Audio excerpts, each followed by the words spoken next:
भरत धरी मृगदेह, तुलसी उनकी कौन गति, जो घर घर करत सने।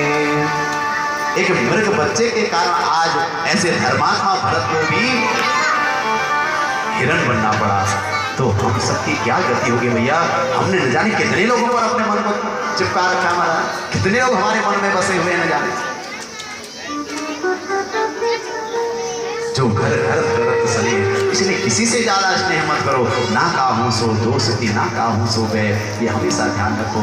प्रेम ठीक है प्रभु का, यदि प्रभु के भाव से आप दुनिया को देखते हैं तो सबसे प्रेम करो भैया, लेकिन स्वार्थी प्रेम नहीं। केवल अपने प्रियतम तक हमारी दृष्टि सीमित नहीं होनी चाहिए। हमें हर कोई अच्छा लगता है, क्योंकि हर कोई मेरे प्रभु की बनाई हुई मूर्ति है। मृग जीवन में भी इनको सब याद बनी रही और धीरे धीरे इन्होंने सोचा कैसे ये मृग जीवन खत्म होए। और एक दिन आग लगी जंगल में, सारे मृग तो भाग गए। इन्होंने कहा मुझे नहीं जीना है, मैं तो जल्दी से मुक्त होना चाहता हूँ। और उस अग्नि में इन्होंने अपने शरीर को खत्म कर दिया और अगला जन्म पुनः एक ब्राह्मण कुल में मिला। अभी तक क्षत्रिय थे और अंगिरा गोत्री ब्राह्मण परिवार में इनका जन्म हो गया। 9 भाई थे, सब एक से एक धुरंधर विद्वान थे, कर्मकांडी थे महाराज, जजमानी किया करते थे। तो इनके पिताजी ने इनको भी खूब पढ़ाया लिखाया, लेकिन उन्होंने कहा इस जन्म में चक्कर में नहीं पड़ने वाला, क्योंकि संसार ना हमें कभी नहीं छोड़ता। यदि हम इनके मतलब के जब तक होंगे ना तब तक ये हमको छोड़ने वाले नहीं महाराज।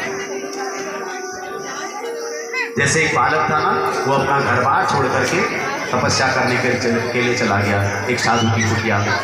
घर वाले परेशान हो गए, हे भगवान 4 बेटों में सबसे छोटा बेटा था, वो कहाँ चला गया न जाने। घर वाले ढूंढते ढूंढते कुटिया में पहुंचे, कहा बाबा जी हमारे बेटे को हमें वापस करो। बाबा जी ने कहा हमने तो नहीं बुलाया, आप ले जाओ इसको। बाबा जी ने कहा बेटा जाओ, तुम्हारे माता पिता लेने के लिए आए हैं, भाई लोग लेने आए हैं। उसने कहा महाराज मैं अब नहीं जाने वाला, मुझे तो भजन करना है बस।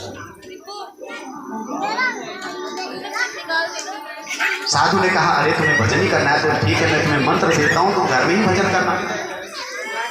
तो इसने शर्त रख ली, ठीक है भैया हम घर तो आ रहे हैं, लेकिन याद रखना वहाँ भी भजन ही करेंगे। सब ने कहा चिंता मत कर भाई, तुम घर आकर के भजन ही करना बस। अब वो बेचारा आ गया और घर आकर के भी वही उसका नियम, सुबह 4 बजे उठता है, नहाता है धोता है और संध्या वंदन करता है, 12 बजे तक तपस्या करता है, फिर थोड़ा कुछ जलपान इत्यादि लेता है, फिर जब में बैठ जाता है। 2-4 दिन तो किसी ने कुछ नहीं कहा। 1 महीना हुआ तो लोगों को होने लगा कि हम सब मेहनत करते हैं खेतों में, ये बैठा बैठा खाता है, जब देखो माला सटकाते रहता है। कहा कि तुम्हें हम यहाँ केवल जब के लिए नहीं लाए, काम भी करो घर में आके। उसने कहा भैया हमने तो पहले ही बात कर रखी थी कि हम केवल भजन करेंगे बस। तो घर वालों ने कहा भैया तुझे भजन ही करना है तो तू जा, जहाँ जाता है जो करता है सो कर खा, हमें नहीं चाहिए।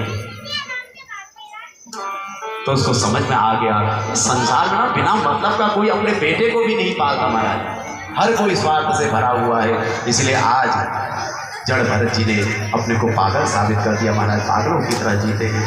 एक गायत्री मंत्र भी अपने पिता को नहीं सुनाया, नाम ही जड़ भरत पड़ गया महाराज।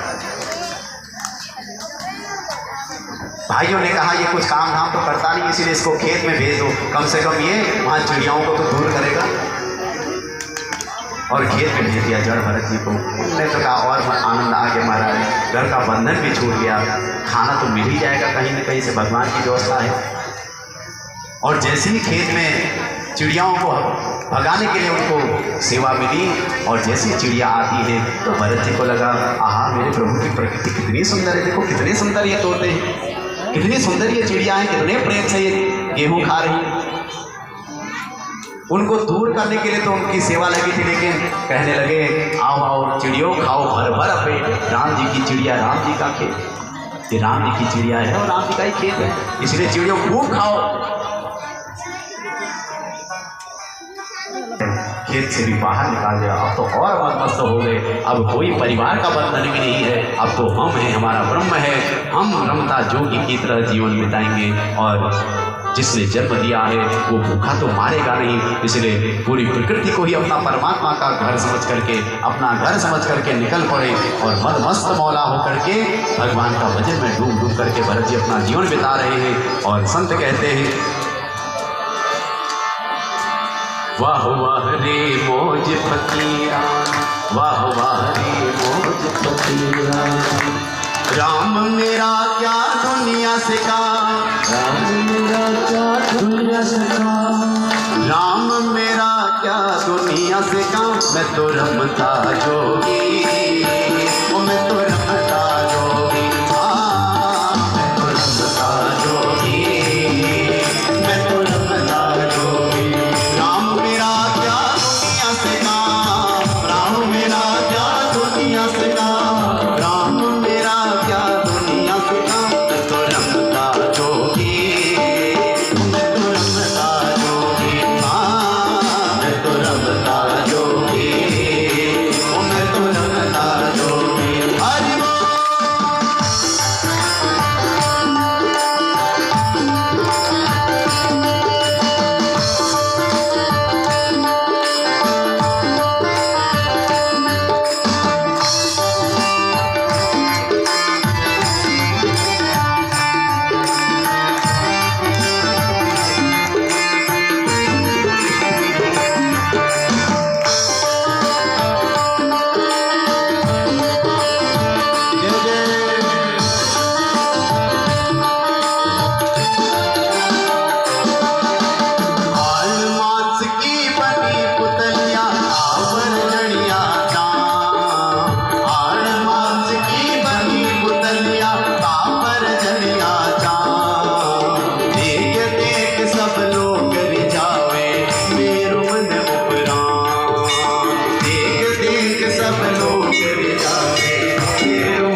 जड़ भरत जी ने अपनी आत्म ज्योति को जला लिया। उनको पता है कि दुनिया ये बाहरी हाड़ मांस पर कैसी रीझती है। देखो बाहरी हाड़ मांस को देख करके एक दूसरे पर मर मिटने को तैयार होते महाराज, लेकिन मैं तो आत्मस्वरूप में डूब करके उस ब्रह्मानंद में आनंद से रह रहा हूँ। इसलिए कहते हैं, हाड़ मांस की बनी पुतलिया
इसलिए एक ही साधन है ब्रह्मांड में। कहते हैं जब भगवान का भजन करेंगे ना तभी जाकर के परम विश्राम मिलेगा, परम आनंद मिलेगा, परम शांति मिलेगी। इसलिए कहते हैं, दिन दिन पल पल छिन छिन काया चीजत जाय तमाम, दिन दिन पल पल छिन छिन काया चीजत जाय तमाम, ब्रह्मानंद भजन कर प्रभु का पाऊं विश्राम।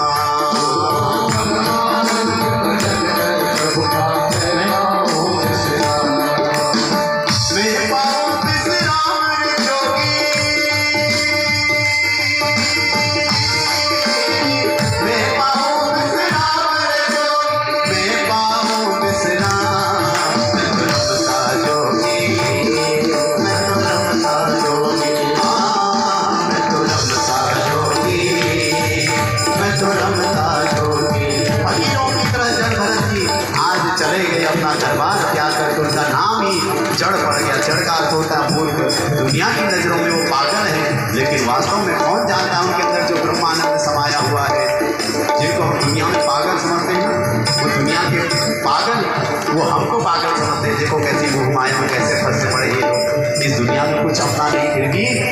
को अपना मान करके कैसे पागल हो रहे हैं। इसलिए जड़ भरती भी आज ब्रह्मानंद में डूब करके मद मस्तों माला होकर के भ्रमण कर रहे हैं। वाह वाह रे मौज फकीरा, वाह वाह रे मौज फकीरा, वाह वाह रे, वाह वाह रे, वाह वाह रे मौज फकीरा, वाह वाह रे मौज फकीरा। वो कभी तो खाए जना जबेना, कभी तो खाए जना जबेना, कभी तो खाए जना जबेना, कभी तो खाए जना जबेना, कभी लपट ले रानी, वाह वाह रे मौज फकीरा, वाह वाह रे मौज फकीरा, वाह वाह रे मौज फकीरा, वाह वाह रे मौज फकीरा। हरि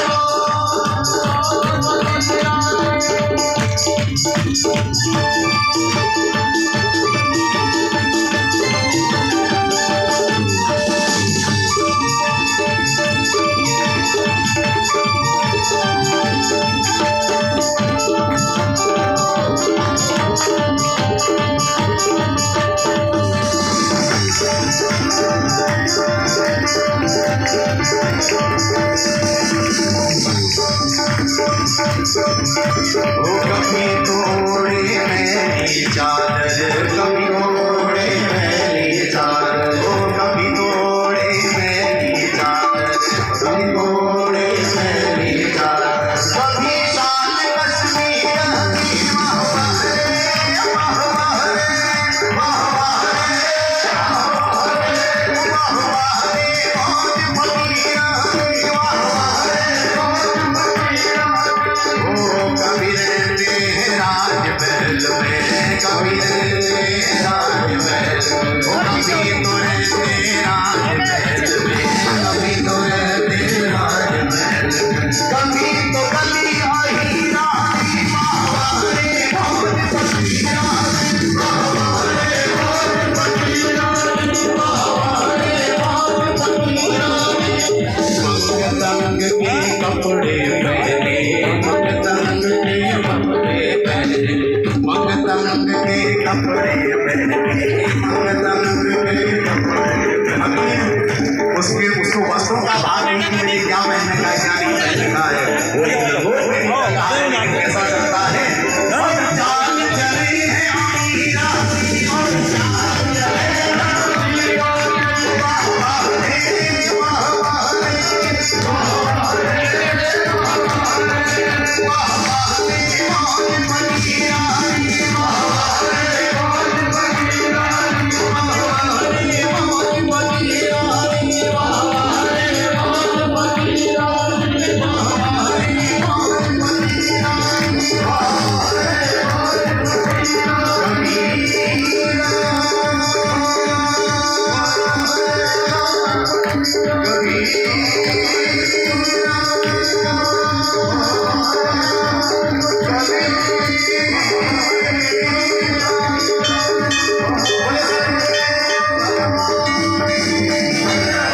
बोलिए भागवत महापुराण की जय। तो सज्जनों, जड़ भरत की तरह हमें भी ये विचार तो करना चाहिए। हम उसी तरह रह तो नहीं सकते, हमें तो सब चीज़ चाहिए, कपड़े भी पहनने चाहिए भैया।